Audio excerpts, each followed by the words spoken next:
Chapter 45, April 24th, 1943, Warsaw, Ghetto. Night had given us little sleep and no rest. Exhaustion was wearing on my concentration, my ability to respond to our widening losses. Beyond that, my leg ached fiercely, whether I put pressure on it or not, and I'd lost track of what day it was. It didn't matter. When I mentioned that aloud, Esther reminded me, "We missed Sabbath last night. I don't suppose we'll be honoring it today, either." I don't have the energy to shrug that off. Perhaps not, but we will honor our people today as best we can. It wouldn't be much of an honor. Estimates of our dead now numbered into the hundreds, far more than the number of Germans we'd killed, and their plan to burn the buildings was working better than they could have imagined. By the end of the day, there would be more fires and more deaths. It had taken Esther and me most of the night to drag the heavy cache of weapons out of the tunnels, ready to hand them over to friends and fighters who no longer existed. Once we emerged, I wished we had never come out. Building by building, the soldiers were shooting flames into every floor, turning the air around us into a furnace. With fewer places to retreat, our people were being discovered in greater numbers. Some threw out mattresses and jumped from upper-story windows, only to be shot upon landing. Others remained where they were, their final Shaman Israel swallowed up in the smoke. Some of them finally forced to surrender, offering up any weapons they had. They were arrested and put onto the waiting trains. I didn't want that fate, but if it came, I would find a way to continue fighting from within the extermination camps. I would always find a way. I'd lost track of where Yitzhak might be, but after Esther and I delivered the weapons to a supply bunker, we moved deeper into the ghetto. By then, my goal had changed. At my core, I was a courier first. It was my job to get into the impossible places so that others could escape them. When I shared my plan with Esther, she readily agreed. We had to move ahead of the fire and warn everyone still in bunkers to leave the buildings. We didn't have much time. We had no time at all, and far too much ground to cover. It was slow work. I still couldn't run, and the smoke had tarnished my throat to the point that my yells carried on the wind like whispers.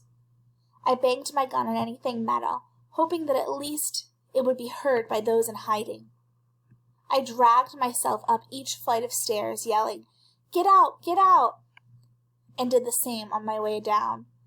I accepted every offer from others to help, but begged them to move ahead of me and clear the buildings. By the time I was on the street, leaving the second building, Esther was at least a block ahead of me, trailing civilians behind her as they moved to safer quarters.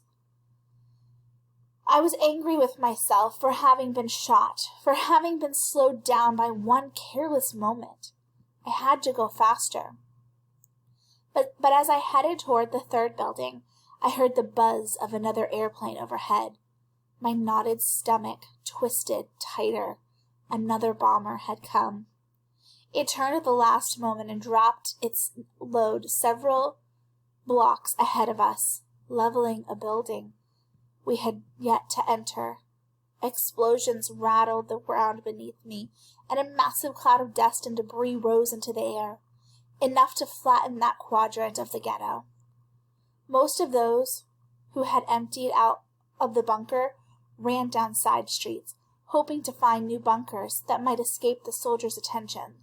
But Esther and I only hurried forward, hoping to get more people out before the bomber returned, or before the fires caught up with us. Behind us, 4 Nazis were headed this way. 2 held flamethrowers, and the other 2 were watching for snipers. Flames spurted both right and left, creating as much light in front of them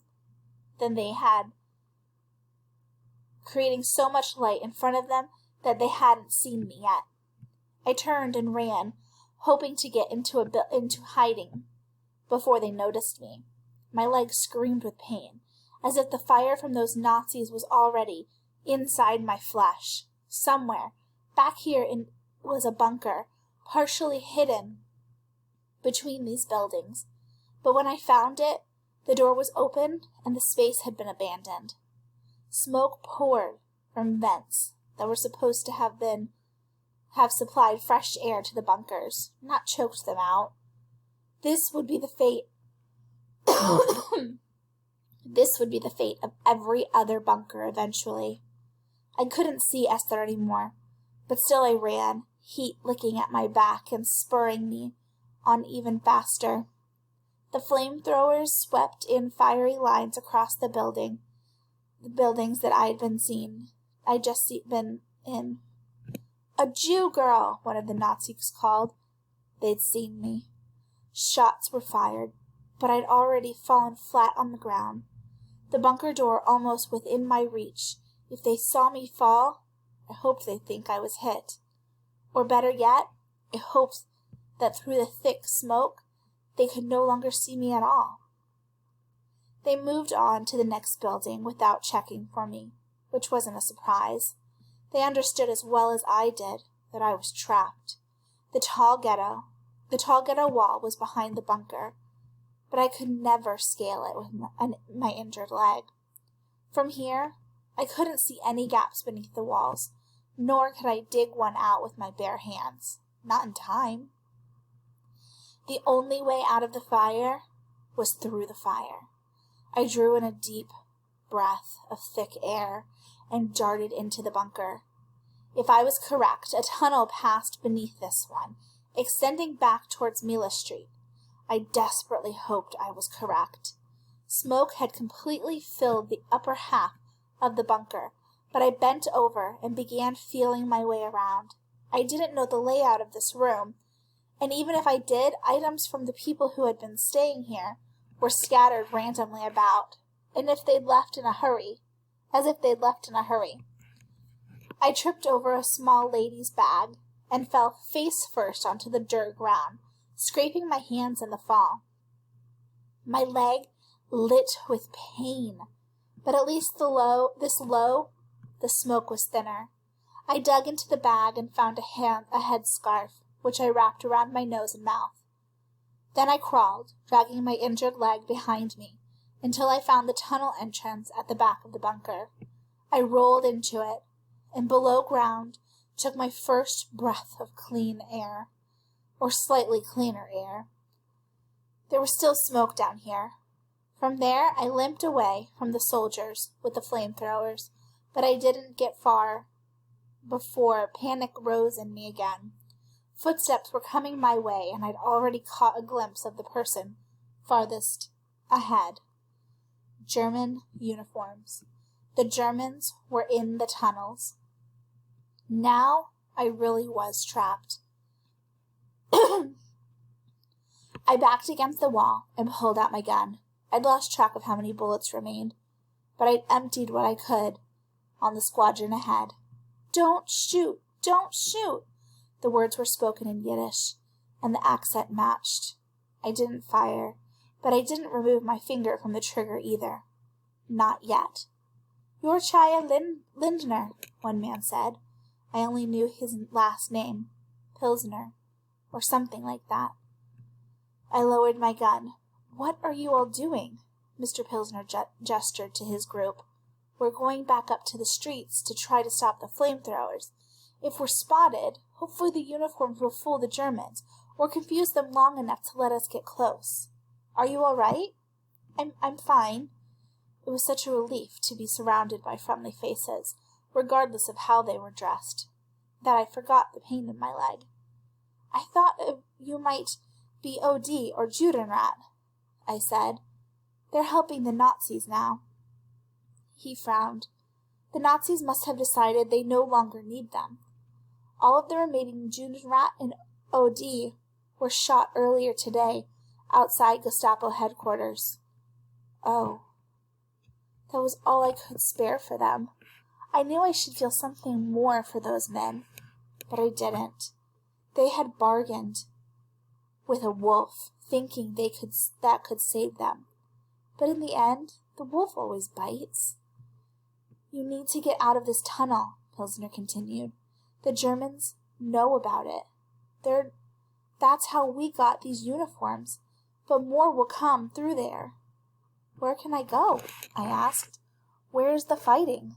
Go wherever there are no soldiers, and do what you can for as long as you can. We are losing the fight. Every minute that passes, more of us fall. We wished each other good luck before leaving. We said it, but none of us believed in luck anymore. Chapter 46. April 24th, 1943, Warsaw Ghetto. Evening slowly approached, following a horrible, endless day passed in a literal haze due to the thick smoke around us, an unyielding, suffocating blanket. Fire roared from nearly every building within my sight, some with flames consuming whole floors at once, and some buildings where the flames had already hollowed out everything but the brick walls, leaving them as empty shells. I stared at the one where I'd hidden after leaving the tunnel, where I might still have been if Pilsner hadn't warned me to leave. I was in another building now, one of the few in this area not already on fire. I knew that was a risk, that it was surely one of the next targets for their flamethrowers, but it had offered me the best angle to continue to attack soldiers on the street. So from a broken second-story window, I'd fired the last of my ammunition, and now I was waiting for an opportunity to escape and join the others, if there were any others. An hour passed, and then another, but whenever I looked out, SS soldiers seemed to be everywhere. I had to wait and hope this building would stand for as long as I was in it. The SS was using the street in front of me as a collection point for captured Jews, both unarmed civilians and resistance fighters. The people were separated into two groups. Most of the civilians would live another day on their journey toward the death camp. The other half, mostly the fighters, would die here. At this point, I didn't suppose it mattered which group they were in. Not really. And if I didn't get out of here, they'd find me too. I crept to the main floor of the building, preparing to leave through a hole in the side of the building. A 10-meter gap separated me from the next place where I might hide. I waited for a distraction, taking advantage of the horrible moment that I knew was coming for those on the street. When the soldiers lined up with rifles aimed at the resistance fighters, I ran, faster than I thought possible, considering my injury, but still not fast enough. "You, girl!" I didn't turn around, but I knew the soldier was shouting at me. I'd been spotted. Shots fired in my direction, but they hit the building, somewhere over my head. I turned around only long enough to see a handful of civilian Jews back on their feet, fighting with the Nazis. They attacked them for me as a distraction, giving me a chance to live, knowing what they'd done would cost them their lives. The piercing shots of gunfire were the last sounds I heard before darting into the next available building, parts of which were still on fire. I hurried through it, choking on the smoke and dodging falling planks of wood until I found an entrance to another tunnel. I hoped the Nazis hadn't compromised this one too. I climbed down inside, closing the latch overhead before too much smoke filled this small place. Then I curled into a ball, wrapping my arms around my legs and trying to keep my thoughts together. What now? Should I go left or right or back to the surface? In the end, I didn't go anywhere because I didn't know where to go. I had no more ammunition, no food, water. I didn't know where Yitzhak was or Esther or any of the leaders who might yet have another strategy.